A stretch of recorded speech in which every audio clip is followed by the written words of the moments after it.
2018 when I was still in my second year of high school. It was earlier March that I was in school.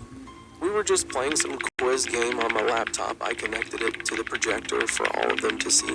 But then suddenly the school's fire alarm went off.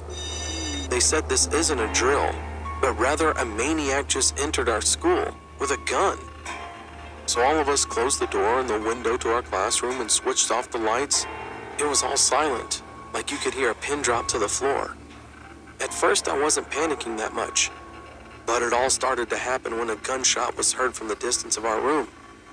I can assume that he already knows that we're here. We are the closest room from the entry hall. Every single one of my classmates was crying. I'm the tallest and the oldest student of them all. I'm 16 and some of them are 15 and 14 and another one is 12. So I thought, I'm the oldest. I should protect them.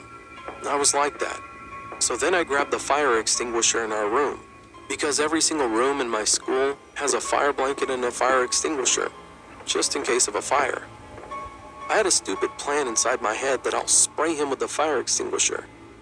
So then I opened our room door, and I came across it.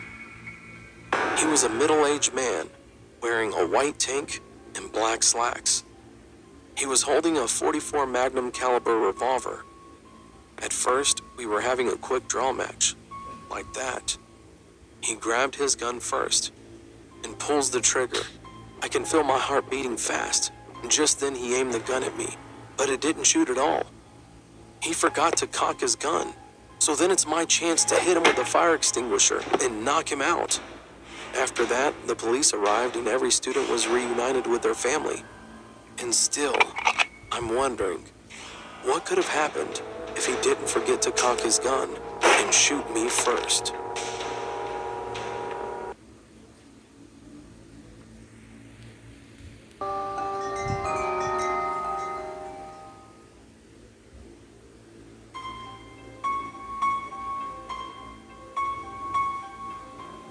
I met a guy on Tinder, and we really started to hit it off. We'd been chatting for a few weeks and even discovered we had a few mutual friends.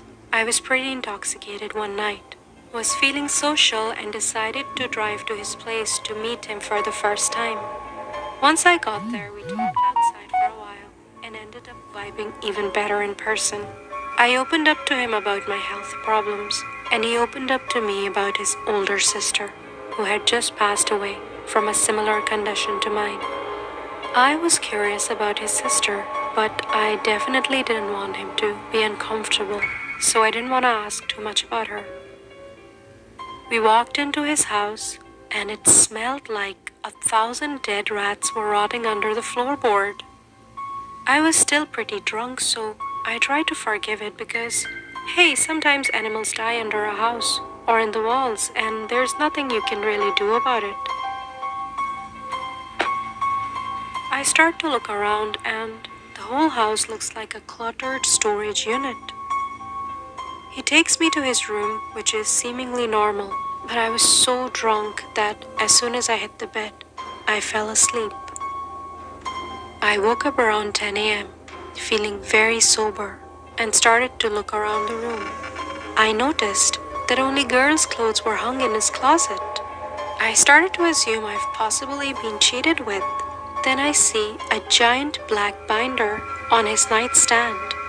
When he woke up, I decided to jokingly ask him, "What's in that giant binder?" Turns out, it was every single episode of Golden Girls printed out. He said he read it at work, and it's the only show he'll ever watch. It was his sister's favorite show, and they both used to watch it together. I asked him what he did for work, something I definitely should have known by this point, and he dodged the question. I sat up and looked at the pillow I'd been cozily sleeping on. It had no pillowcase and was covered what looked to be old blood. It looked like that the blood had been coughed onto it. I started putting the unpleasant pieces together and asked as sensitively as I could,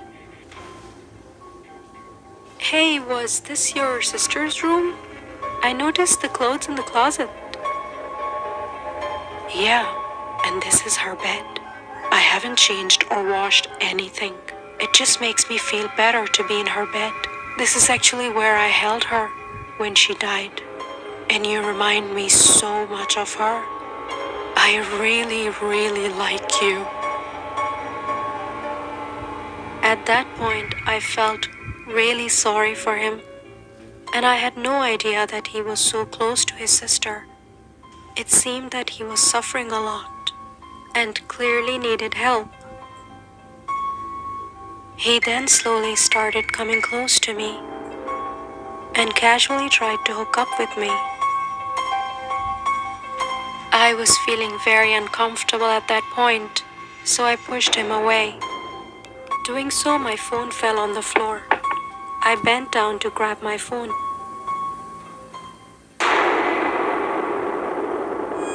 Under the bed was the rotten corpse of his dead sister, staring right at me. I wanted to scream really loud, but I kept quiet.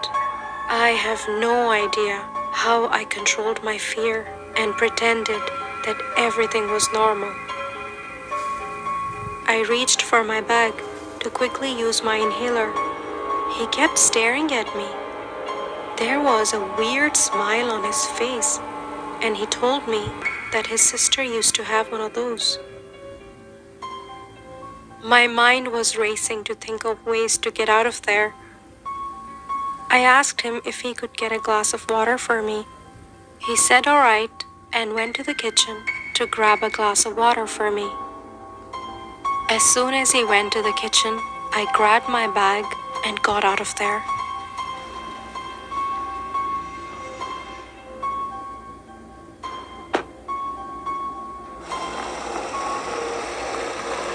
As I was driving off, I could hear him screaming, standing at the door, that why was I leaving? I was just glad that I escaped. I immediately called the police and told everything. Few days after, I found out that he was arrested for keeping the corpse of his sister and was later moved to the mental hospital. To this day, his sister's dead face gives me sleepless nights.